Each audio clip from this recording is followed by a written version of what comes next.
Music is rolling.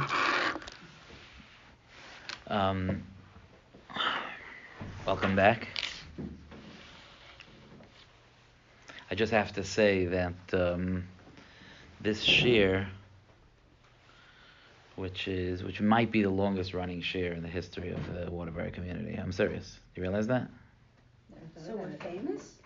Yeah. This shiur is over 20 years old. How many shiurim do you know that's been going for over 20 years? But we're zeicha that there are a group of women that join by Zoom, and not just that, but there are many, many people that listen to the recordings. That was not what we had in mind when we started, but Baruch Hashem, that listen to the recordings, and it has brought about a certain level of like Kiddush Hashem and meaningfulness. I just want to share with you that last night I went to a chasana, very, very, very, very special chasana of a kala that I did not know, except that she listens to the shiur on the recordings, and her teacher listens to the shiur, who I don't know who that is even. And her teacher discussed a seminary teacher or a high school teacher discussed the shiur.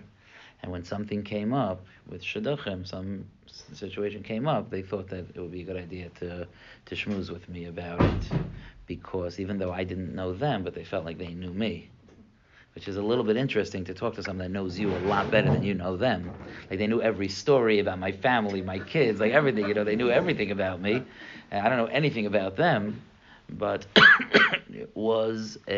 it's possible that both the Kala and her teacher will listen to this recording, but it was a magnificent Kiddush Hashem and schus to be able to participate. It's in the schus of you, because, I've tried a few times, as you know, to give shiur to a computer, and it's not so easy to give shiur to a computer. Shiur has to be given to people.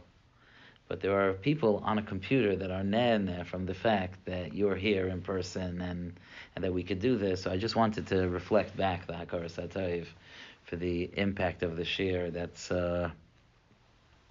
it's a tremendous, overwhelming siyata d'shmaya and schus. We started over from Bereshis this week, and we're up to the Chumash that's considered the Chumash of our Emunah, the basis of who we are, the basis of everything, of our whole sense of ourselves as Yidden. And I want to speak about the underpinnings of the Mabel, Parshas Noach, the underpinnings of the Mabel, and the way that HaKadosh Baruch Hu expresses it in the end of Parshas Bereshis, because there are lessons here that are incredibly important to lean into in our lives, in our Avodas Hashem, that are very, very, very important. The point that I want to bring up, and it was something that we had tremendous siyata d'shmaya in shul over this Shabbos with this, is that there's a lashon in the Torah, in the end of Parshas Bereshis, that Hashem says, I'm going to bring a mabel, because this man that I created, Nichamti ki asisim, I regret that I made him. And it's a shocking statement for the creator of the world, who knows the future and the past and the present all the same to him. To say that I regret that I made man is definitely something that we need to lean into. The reason that I'm saying that it's a siyata d'shmaya is because there are two psukim in Parshas Bereshis. One of them is Nichamti ki asisim. There's another pasuk, a few psukim, a little while earlier in the parsha, that talks about Cain's pain, Vayichar leCain. It's a pasuk, interesting. What does it mean? Vayichar, and so on. And we have a Navi shiur in shul, and we're in the middle of Sefer Shmuel Aleph, and we've discovered with this shiur more than anything, we've discovered that for some reason we have consistently, to a wild level, consistently enormous siyata d'shmaya in the parallels of the parsha to the specific pasuk in Navi that we're learning that week. I don't have any explanation to it except that we know that the Shla HaKadosh taught that HaKadosh Baruch Hu shows his Ava for a tzibur, for a yachid, when they experience that. So this week, of all weeks, I taught one pasuk. We go pretty slow.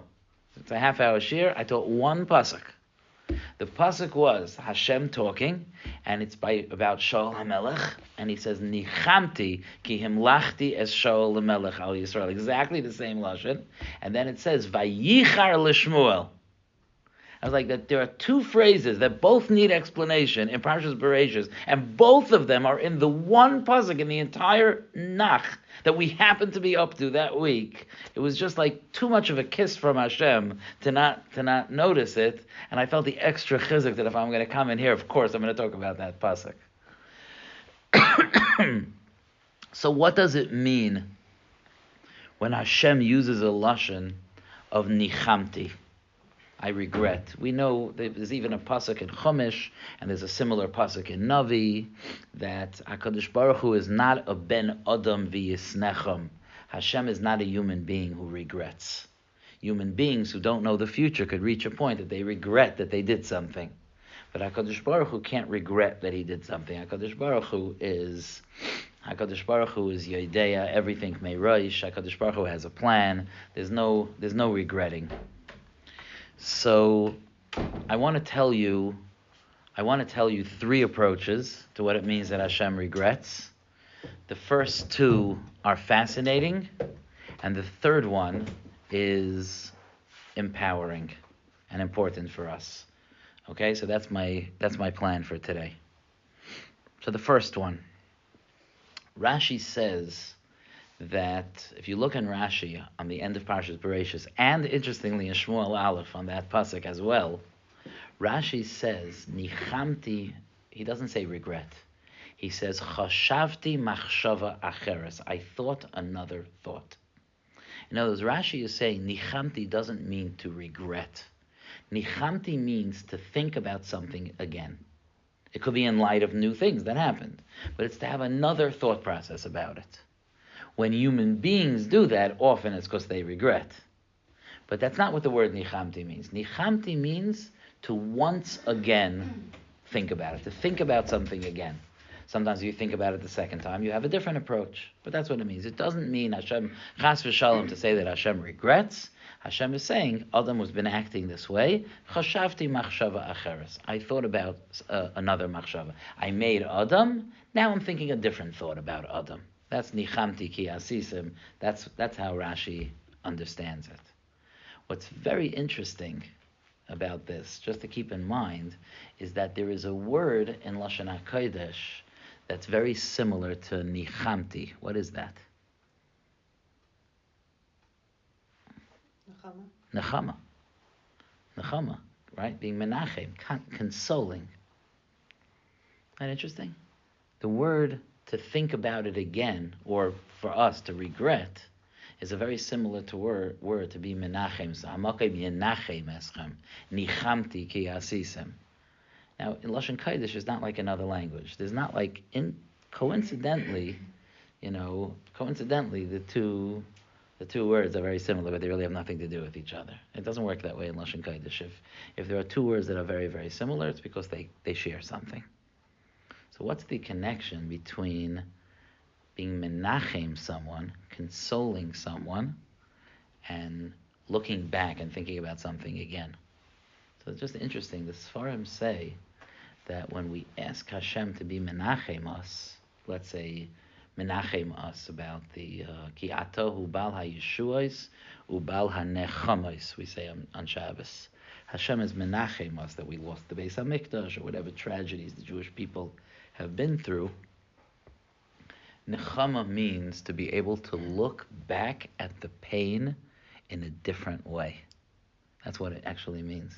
When you go to pay a shiva call to someone, to be menachem avel, well, you're expressing your tefillah to them. When you say Hamakay menachem eschem, Hashem should give you a nechama, means Hashem should be able to give you a sense, give you the chizuk that even the difficult things that you went through had a purpose, and that HaKadosh Baruch Hu loved you, that even though you felt so broken and so hurt, to kind of be able to revisit that and to see it with HaKadosh Baruch Hu's love and siyata d'shmaya. I'll tell you just a little bit of an interesting thing. Sometimes when people have memories of tremendous trauma when they were children, or tremendous loneliness, so sometimes there's such a thing as like in their minds, meditating, going back, and kind of trying to revisit that time, to remember what happened, but to introduce HaKadosh Baruch Hu to that. There are many people that there's a certain way. When I was young and I went through a very difficult time and I was very alone and very scared, I wasn't as connected with the fact that there's a hashgacha and a reason for everything, and the Rebbeinu Shlom's in control, and I never was in danger because Hashem was with me. But at the time, I didn't realize that, and I just felt scared and alone. So there's such a thing as, going back in your mind. You're not going back, obviously, but in your mind, bringing yourself to that reality, remembering that scary time, and saying, even that moment that I felt so alone, that I felt so scared, HaKadosh Baruch Hu was really with me right then. Imagine, I'll give you an example. It could happen even as an adult. Chas v'shalom, someone's driving on the highway and they spin out. Okay? I don't know if it's ever happened to any of you, but it's a very, very, very scary thing to happen. You're completely helpless. Very, very scary. It has happened to people in our community. We sometimes have icy roads. And, imagine that such a thing would happen. A person spins out, hits the guardrail, and they're okay. But can you imagine them going over in their mind again and again the next few days or weeks, that spinning out and that pachad, that panic? Can you imagine that? Of course. Or anybody would. One of the ways to heal that is to kind of imagine it, but I wasn't alone and I wasn't out of control. HaKadosh Baruch Hu was guiding every second. I was with Hashem every second. There was not it felt so scary, but when I reflect back on it, I realize that I was never alone, and HaKadosh Baruch Hu was protecting me and guarding me every single second. So that's an inyan of nechama, when a person goes through a sad time or a very, very difficult loss, to kind of help them look back at the tsar with a sense of, but HaKadosh Baruch Hu loves you, and HaKadosh Baruch Hu has a reason for it, and HaKadosh Baruch Hu is taking care of you. So the idea of regret, which is, I'm looking back at the decision I made and I'm changing my mind, is also the idea of nechama. I'm looking back at what happened, and I'm reframing it differently. I'm understanding it differently. Which of course means that the ultimate nechama, the nechama of Mashiach coming, which is the ultimate nechama, what is that going to be? That's going to be, and the Sfarim say this, the ultimate nechama is when we understand that everything that happened to us was part of Hashem's plan and part of what brings us to the ultimate geula and the ultimate Yeshua. Right? That's the ultimate nechama. We had the unbelievable, indescribable simcha of the hostages coming home before the second days, right? Unbelievable. And I don't know how many of you are aware, but these hostages have generated a massive tshuva movement. I'm going to go off on a tangent for a minute about this, because there's something going on now that's very similar to a story that I've told you in this share many times. That there was one hostage. Someone sent me a video clip of a hostage talking. It's unbelievable to see. 2 years in captivity, not knowing if you're going to live to the next day, in starvation, in tunnels. It's hard to imagine. And this guy is saying that when I was captured, the life that I was leading, I did not believe. I didn't have emunah. I didn't believe in Hashem. And I was taken captive, and they kept me in a house. And there was a crack in the ceiling. You saw this? There was a crack in the ceiling. And I basically started talking to the crack. It reminded me of AA. In AA, they tell them that you should have a higher power. But a lot of Goyim don't have a higher power. So they just say anything could be your higher power. The doorknob could be your higher power. And I always be like, I don't think so. I I don't see how that works. But anyway, this guy was just like started talking to a crack in the ceiling, right? And he's telling the crack what he needs, And then they took him out of that room and they put him into a tunnel. And he said there was an LED light in the tunnel. So that was the light in the tunnel. So he started to talk to the LED light. I can't imagine how satisfying that was. And then he was moved to a place, complete darkness. There was no crack. There was no light. There was just nothing. And then he started talking to Hashem. And he developed a relationship with Hashem. Someone who didn't believe in Hashem found Hashem in there when everything else was taken away. He found Hashem in his own heart. Because that's where Hashem is. Can you imagine? And he came out of captivity. This person that went into captivity not believing in Hashem, after all of their efforts to try to get these guys to believe in other religions, they came out stronger, and not even stronger, they came out having found, could you imagine? He found Hashem. I don't know if you remember, many years ago, I used to say this story more often about this guy that fell and broke his legs climbing. Do you remember such a thing?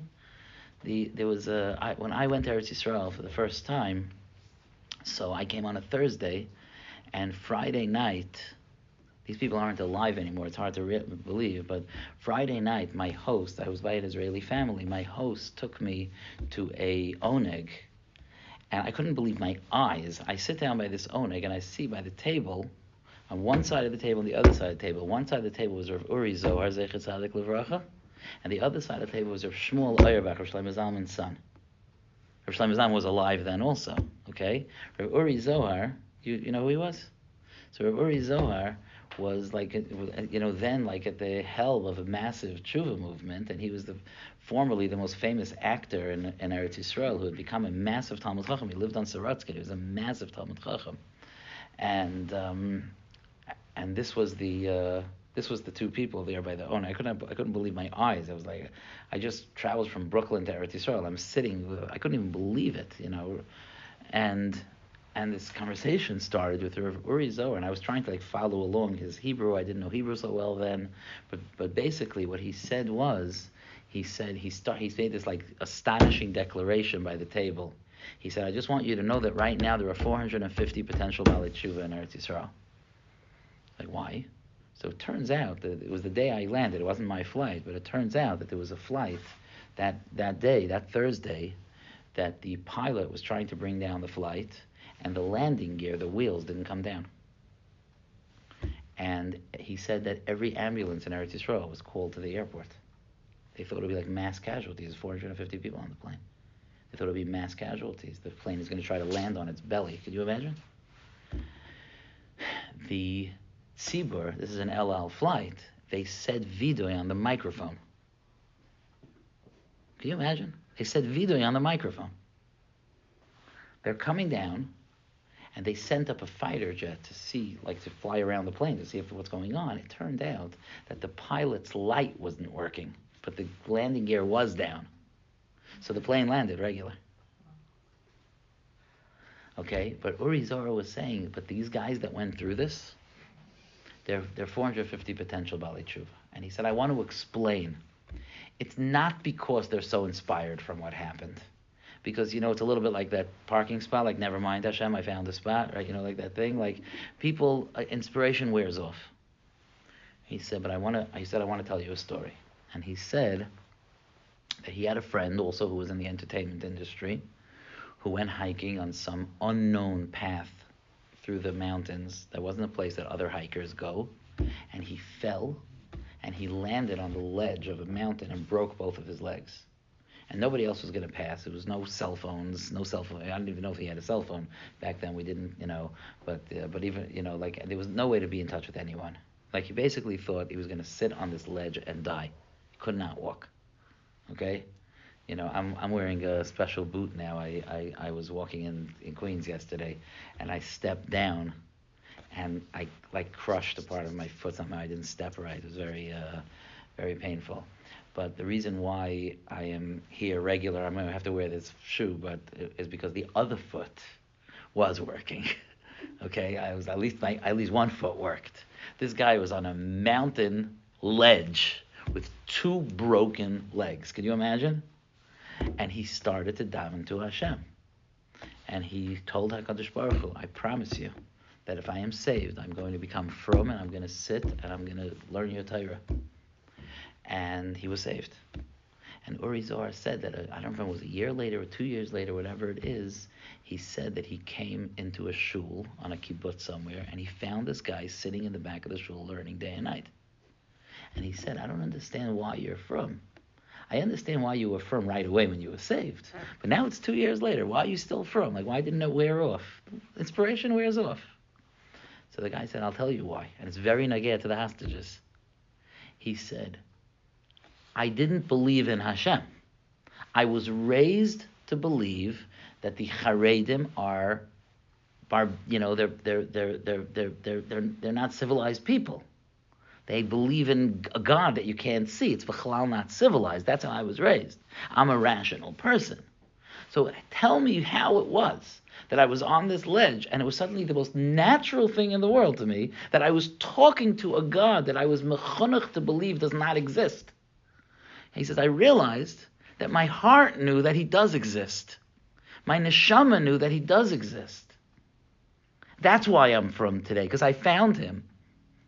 And that hostage with the crack and the LED, he found, it's mamash the same story. He found Hashem. He didn't believe in Hashem.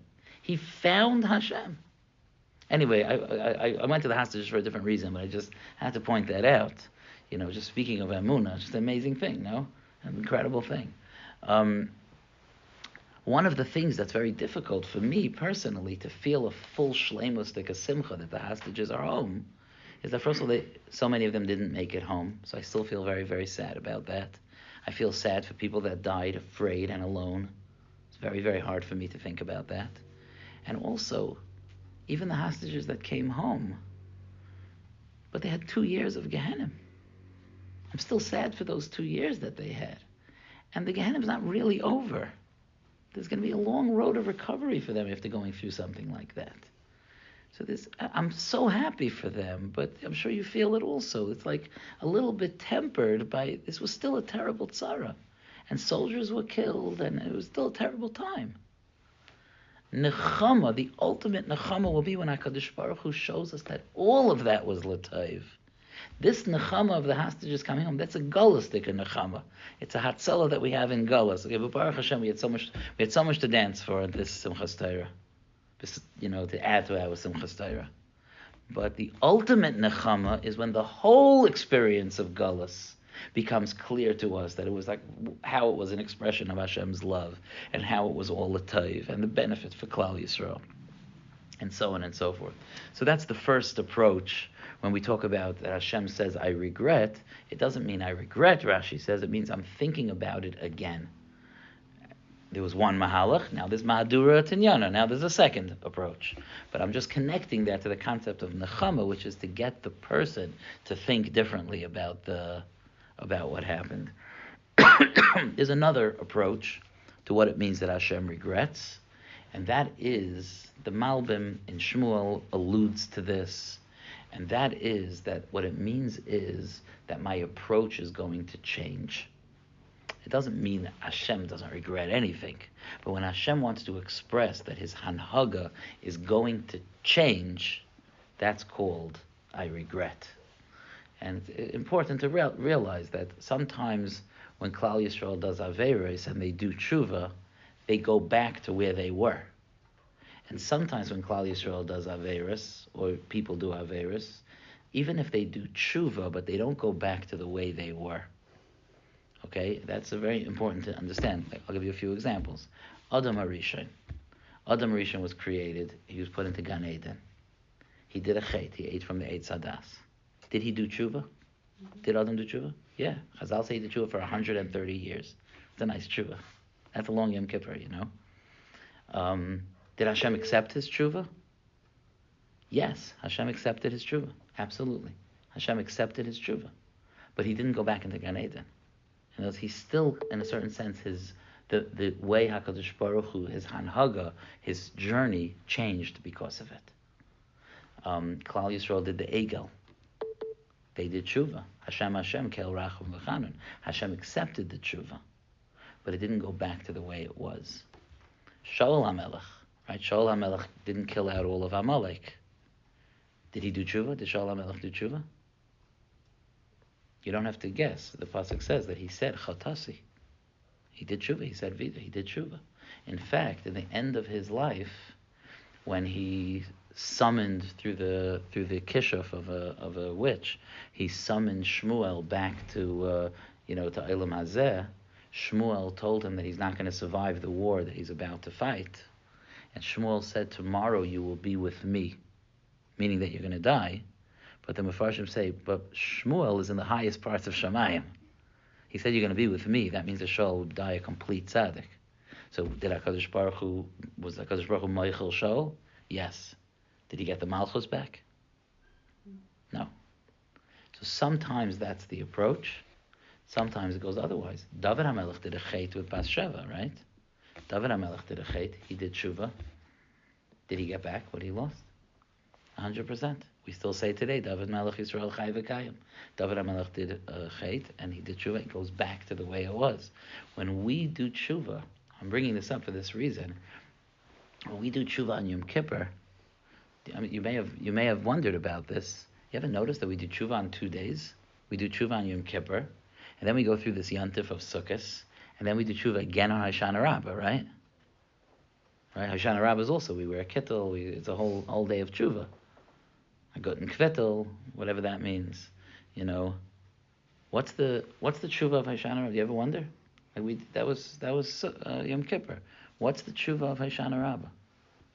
So the Mefarshim explain that on Yom Kippur it's about Hashem being meichel us, but on Hoshana Rabbah it's about Hashem restoring us to where we were before, that we shouldn't lose our job.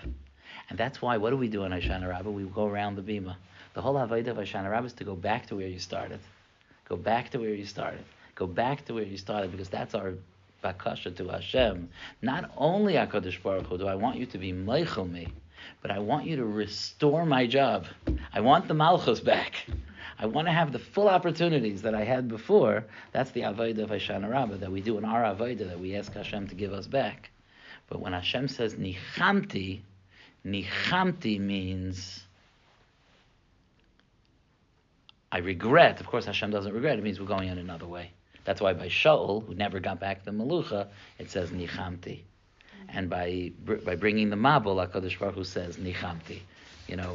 I'm destroying the world. There's no going back from that. That was the second approach. Okay, those two approaches are both interesting and even inspiring, but what we really need to go home with tonight is the third approach. And that is as follows. The third approach to Parshas Noach, the third approach to HaKadosh Baruch Hu saying, I regret that I made man, is that when Hashem says, I regret, what he means is, the reason that I had to do it is no longer there. Doesn't mean he didn't know what happened, but that's what he means. Okay, now let me explain what this means. Hashem made Adam. Why did he make Adam? He made Adam because he wants to give us schar, and he created this world where we struggle, right? Without struggle, there's no schar. He created this world where we struggle. There's a Yetzer Tov, there's a Yetzer Hara, there's a struggle between the two. We work hard, we try to make the right choices, and then we are rewarded for our efforts. Is that right? That's what we're doing here. That's the plan, right? And sometimes we make mistakes, and we do averos, and we make the wrong choices, or we have the wrong midah, or we don't do things properly. HaKadosh Baruch Hu never says, I regret making man, because man did an avera. When we stand in front of Hashem on Yom Kippur and say, please be meichelas, Hashem is not saying, why did I create you if you're going to do an avera? Hashem knew we weren't going to be perfect. In fact, Hashem created tshuva on the first 6 days of creation, because he knew we would need it. If Hashem wanted to give the Torah to beings that will never do anything wrong, Hashem always had the Malachim to give the Torah to. The Malachim begged him for it. He said no to them. He said he wants to give it to us with all of our mistakes. Hashem would never say, I regret making man, because man made a mistake, because man did an avera, even because man rebelled against him. Don't think the Mabul came because people rebelled against Hashem. It's a mistake. That's not why the Mabul came. You know why the Mabul came? The Mabul came because man stopped struggling. Man stopped trying. Hashem doesn't expect us always to be perfect. But to be worthy of the title Adam, we have to be trying. On the people of the Mabul, it says explicitly in the Torah that they stopped trying. The pasuk says, it's at the end of Parshas Bereshis, V'chol yetzer machshavos libam rak ra kol hayom. That all of their thoughts were only bad the entire day. How could you have only bad the entire day? Is there a person in the world that could be only bad the entire day? You think the Torah was just being dramatic or poetic? Of course not. The Torah says, rak kol hayom. How could that be? You know what that means? That means they stopped being Adam. They gave up. They were like, you know what? We like how the animals live. We're going to live like them. We don't want to have to make choices. We just want to follow our impulses. We don't want to struggle. You know, it's such a tumult to struggle. It's such a tircha. It's so exhausting. We don't want to struggle. We're just going to go through life and just do whatever's easiest. And when they did that, they gave up the crown of Adam. The crown of Adam is that struggle, trying to do the right thing. We make a mistake, we do tshuva. But we're trying to make the right choices. We're trying to fight the good fight. We're trying to move ahead in our avodas Hashem. We're trying to live life the way we're supposed to. That's our goal. That's what we're trying to do. Are we always successful? No, we're not always successful. Do we look back sometimes and say, boy, did I make a mess? Yes, we do that sometimes. But at least we're still Adam. We're still trying. We're still in it. We're still in it to win it, like they say. Then we're still worthy of Adam. But if we hang up the tools of milchama, we hang up with that, I'm not interested in trying anymore, that's when Hashem says, Nichamti, I regret. Again, not chas v'shalom that Hashem regrets, but I created you to struggle. I created you to try. If you're not trying, then the reason I created you is not there anymore. Is it clear what I'm saying? That's what Nichamti means. The reason that I created you is no longer there. And this is something that's very, very important for us to think about. And I want to say this, it's very, very important that, you know, when we're young, we're very, very inspired. We, at least many of us, you know, as young people, we're very inspired. And we're going to take on the world, and we're going to change the world. And I sat with a boy yesterday in yeshiva. He was like jumping out of his skin. He's like, Rebbe, I don't know what to tell you. I am going to change the world. He was telling me about who he wants to marry, you know. I am going to change the world, one person at a time. I was like, go get him, you know. Don't start with your wife. What? I said, don't start with your wife. Yeah. Yeah. No. He's not quite ready yet, actually. But you know. But it was kind of inspiring, you know. But what happens is that we start life, and of course there are challenges in life and struggles, and then the journey of our life doesn't necessarily, there are very few people who look back and say like, oh, life went exactly as I planned it. Yeah, everything's on schedule. It's very, very rare that happens. HaKadosh Baruch Hu has plans, right? There are some surprises along the way. You know, things don't necessarily go the way we planned it. And what happens is that we try to overcome our chesrainos, we try to improve ourselves, and very often we hit a lot of frustration. We try to deal with a midah. You know, I have a hard time staying in a good mood. I have a hard time davening. I have a hard time being patient. I have a hard time not getting angry. I have whatever the different struggle might be. I have a hard time not speaking lashon hara. I have a hard time not pushing myself up by pushing other people down. I have a hard time worrying about other people more than myself. Whatever, you know, there could be different struggles different people have. And let's say a person could be, 25, 26, 30, 35, 36, 40, and so on and so forth. And I guess this is who I am. Like when I was, like they say B'Shem Yisrael Salanta, like when I was young, I thought I was going to change the world. And then when I was older, I thought, okay, at least I'll just change my city. And then when I got even older, I realized I should just change myself. And then I changed the whole world. That's what they say. Then he changed the whole world by changing himself. But for some people, it's like, first I thought I was going to change the whole world. Then I was like, fine, I'll just change my whole city. Then I said, fine, I'll just change myself. And then I realized that I can't. And what the thing that I'm here to tell you that I think is important to know is that we are in a microwave, instantaneous, chat GPT, texting generation, and we expect things to happen faster than they do. And there's such a thing that to really change a midah, it's not enough to try for a year. It might not be enough to try for 10 years. It might not be enough to try for 20 years. In order to change and to grow, sometimes we need a lifetime of work. And I feel, when I speak with people, I feel that people sometimes give up the dream of who they can become. And if they wouldn't give up the dream, if they would just be patient with themselves, they would be able to become the person of their dream. They just gave up the fight too early. I don't know if you remember, I have one of my very sad mashalim. Most of my mashalim are very empowering. But I have this sad mashal of the guy in the wheelchair. I don't know if you remember. Of this guy that had a back injury, and he was in a wheelchair. He couldn't walk. He was in a wheelchair. And years passed, 10 years, 20 years, 30 years. And finally someone said, why don't you go back to the doctor, see what's going on with your back?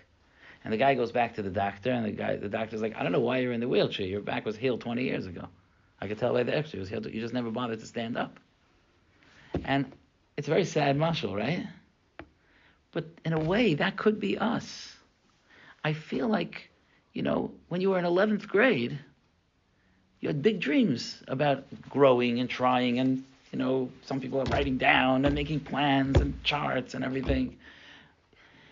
As you get older and you realize how complicated life is, people give up on who they can become. And really the truth is that it's with the experience of life and with the maturity that comes along. We start to mature as we go through life. And with the maturity of going through life, that we have the perspective and the ability to make changes that we maybe couldn't have made when we were young and inspired and not as settled. It takes a while to settle down. And I feel like it's something that, on one hand, of course, is it us? We're not the people of the Mabul. We're not just saying we just want to go enjoy life. We're responsible from people. We're working hard. We're not. Yeah, the people of the Mabul, they're out there, Balei Taiva, just indulging in the whole Eilam Hazeh. Yeah, that's true. That's true. We're not those people. But where we're guilty a little bit? Where we're like, you know what? I'm just trying to get through life. How many times have you heard someone say that? I'm just trying to survive one day to the next. That's very, very inspiring, but I'm really just trying to get through. You're talking here about these big ideas about growing as a person, but my tefillah to Hashem, I have a very, very sophisticated tefillah to Hashem. Like Kadosh Baruch Hu, please help my children not wake up in the middle of the night. That's my tefillah, And we're selling ourselves short by giving up too early. And that's what I think we need to learn from the Mabul. We also have to still fight the good fight. We are special people. And when we're young and idealistic and we want to make all those changes, we are not stupid. We are right. We can do that. Just when we're young, we don't realize how long and complex the job is. And maybe it's good that we don't realize. But as we go through our lives, we have to hold on to those dreams and try to get out of the wheelchair sometimes. Try to get up and recognize, I am not the same person I was last year. I'm not the same person I was 2 years ago. Now, maybe, And I could tell you personally that, I have a mishaga personally, just, I have like a like almost pathological thing that I have not given up my dreams. I'm crazy, okay? But in a way, as I go through life, I really have found it very, very, very useful that I'm still very childish about my dreams. Because the shidduch between young childish dreams and an older, more mature person, it's a very interesting shidduch. And it produces something. I can't say, I wish I could tell you that everything went beautifully as planned, but there is something to say for being patient with myself. I can be a great person. I can be a developed person. Yes, I had planned, if HaKadosh Baruch Hu would have taken my advice, I would have said the life should go like this. But HaKadosh Baruch Hu knows better than me what I need. HaKadosh Baruch Hu knows better than me what my journey should look like. HaKadosh Baruch Hu, like that nechama that we spoke about, HaKadosh Baruch Hu knows better than me what the different challenges along the road should be. Just like the Dar HaMabel gave up, and maybe they gave up because they were just pursuing a lustful indulgence of this world. That's not who we are. But don't we also give up a little bit? Don't we also at a certain point stop fighting? Just like, okay, I'm just trying to survive. No, that's not who we are. We shouldn't just be trying to survive. The koiches to change will come if we keep at it. The koiches to become, I'll give you an example. The koiches to daven. The koiches to be able to have a meaningful conversation with HaKadosh Baruch Hu through the words of tefillah. So I could try. It doesn't really work, and then I try again a little while later, and it doesn't really work, and then I try again. Then I hear a shiur about tefillah, so I feel really guilty, so I try again, and then I try again, and I try again. It's like I tried 20 times. I'm just going to have a relationship with Hashem in a different way. What? You just tried 20 times and you gave up? Talk to me after 200 times, maybe 2,000 times. And we're talking here about a relationship with Hashem, like it's worth it. Now when to work on things, how to work on things, not to do it in a way that we become resentful or sick from it. Of course, it has to be done in a wise way. Sometimes we put things on hold for a while, and we say, you know what, these years are very tumultuous years. I can't work on this right now. Right now, I'm trying to work on this. Yeah, it could be. What I'm begging you is, okay, fine, but don't give up. Think back to all of those goals and don't give up on them. We can still develop the goals as we get older. Even with things that are real aveira sometimes. We struggle with lashon hara, right? That's a universal struggle. We struggle about not speaking lashon hara. I am convinced that many of us have given up. Like, yeah, look, I don't know, I tried so many times, machsem lefi, lashon hara, guard your tongue. It is what it is. I try not to say terrible things about people. I can't fight. We should not give up. Maybe today was a hard day to fight, but maybe as I continue to mature, and I continue to be thoughtful, and I continue to develop, I can do better. And it's important. HaKadosh Baruch Hu gave us 613 mitzvahs. Let's not give up on any of them. HaKadosh Baruch Hu gave us madregas that we could reach in closeness to Hashem. Let's not give up on any of those madregas. There's a time and place for things, but let's not give up on them.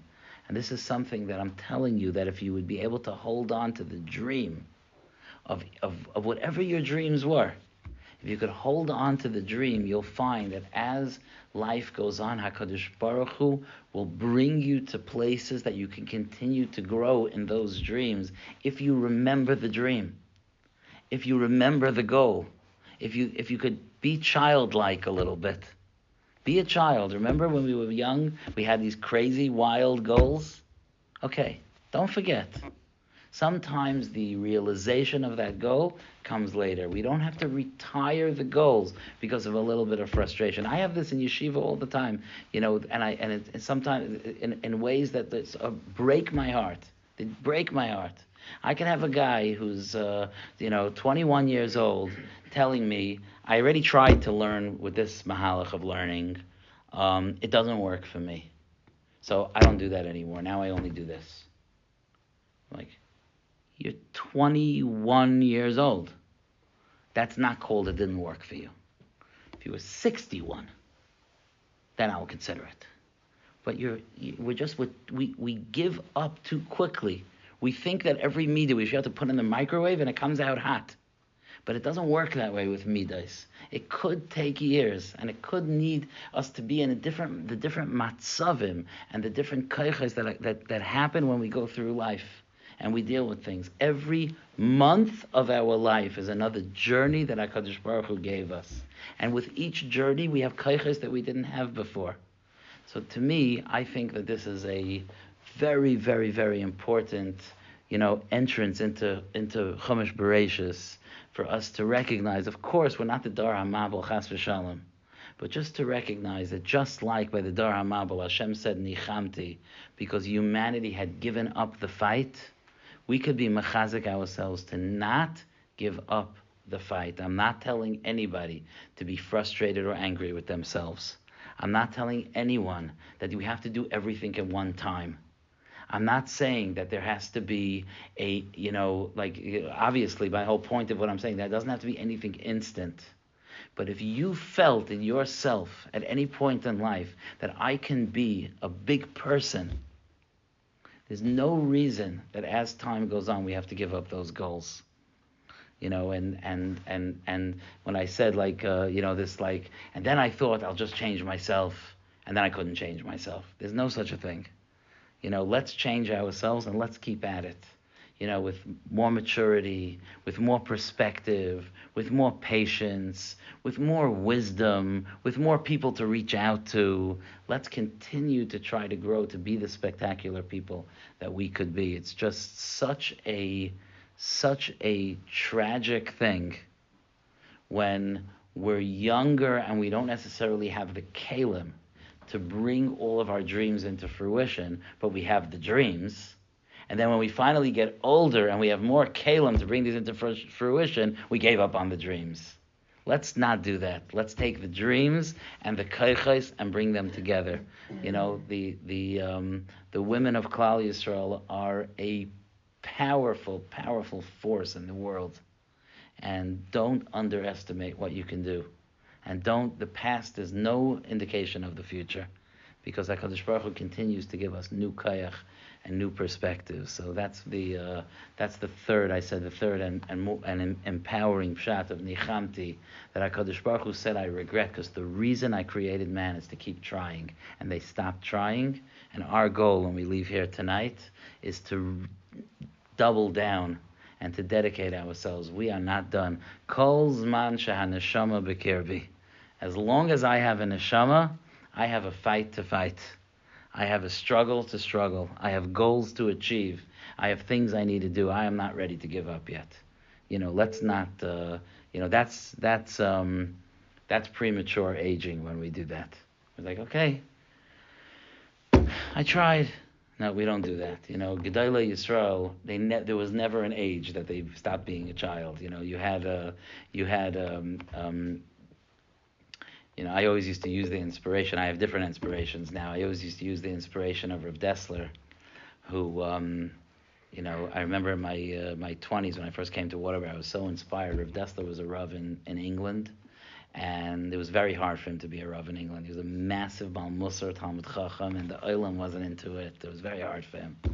And he was 52 years old. He got this letter from a sheikhet, Reb David Dryan, a certain sheikhet, this idea of starting the Kailalim in England. And he started the Kailal movement in England, Rav Dessler, when he was 52 years old. And I remember back then thinking, he was almost up to retirement, and he started a completely new career. After I passed 52, I decided I need to look at other sources of inspiration, But it really is. There really is plenty. Even right now in Eretz Yisrael, where you have this whole challenge with the draft and B'nai Torah being arrested, which is a big sugya, very tragic thing, and you have Reb Dov Landau there running Klal Yisrael, basically. You ever heard of him? You ever heard of Reb Dov Landau?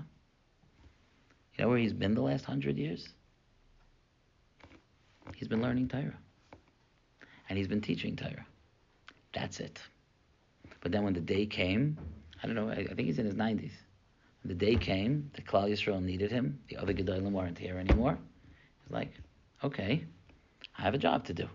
He didn't say, I'm 90 years old. Let somebody younger run Klal Yisrael. Can I please live out my final years with a Gemara and a Taisvus? Is that okay? He didn't do that. You know, I used to look up to someone who was 52 started a new job. He's like 92 starting a new job. It's okay. Because HaKadosh Baruch Hu, we never, ever retire from taking on new challenges and reaching new heights in our relationship with HaKadosh Baruch Hu. So let's stay young. Okay, Yashikaya, thank you.